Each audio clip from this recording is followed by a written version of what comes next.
Landmarks dropped their new album, The Darkest Place I've Ever Been. It's crazy because I just saw these guys like two Yeah, weeks isn't back. isn't that weird?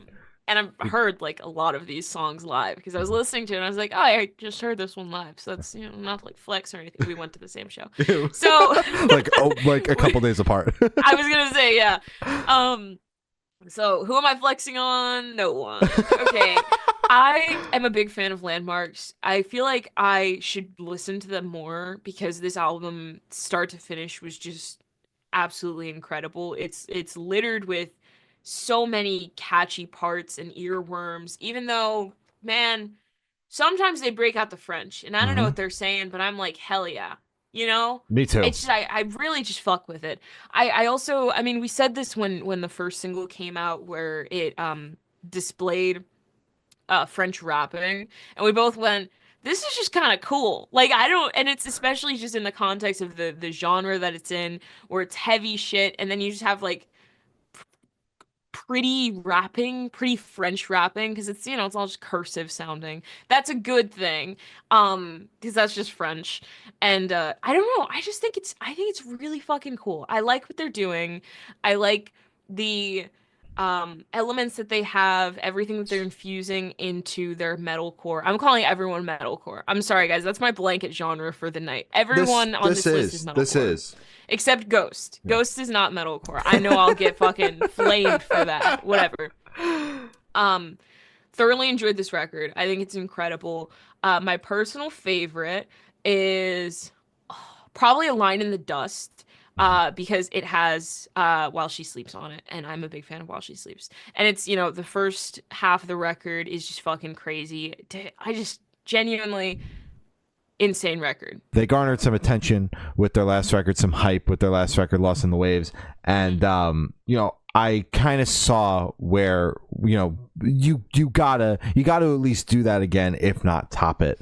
Yeah. The pressure kind of starts to come on when you start to get that kind of attention. So with all of the singles, I saw where this record was going, and I'm pleasantly surprised with the outcome. It went the Yeah. way that I wanted it to, Yeah. which was topping what was a phenomenal record in Lost in the Waves. It's been a minute since we had gotten a new record from them. That album came out in 2021, which is so wild to think about. Whoa, that was farther away than I thought. Yeah, Okay. way longer than I thought. But the deluxe edition came out in 2022, which is when we interviewed them.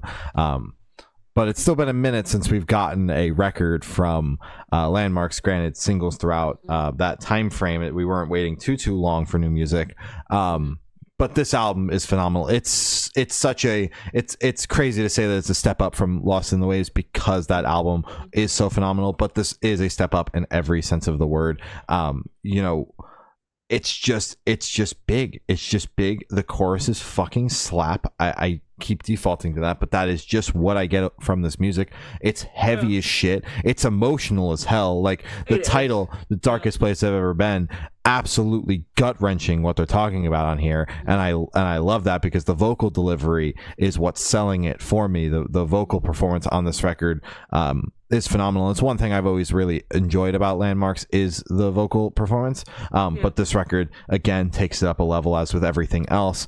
My only complaint really is that they front loaded it with the singles. That's Yeah. it, and that's just a minor critique of, well, we listened to all the fucking singles, so of course I'm gonna know what songs were the singles and which ones weren't. Exactly. We Yeah. talked about all of them. I really like the way it opens with the title track, The Darkest Place I've Ever Been. I think it really sets the tone. It starts out feeling like an intro track and builds into this massive crescendo to start off the album, and I love that. Creature is one of my favorite Landmark songs, hands down. That song goes fucking crazy.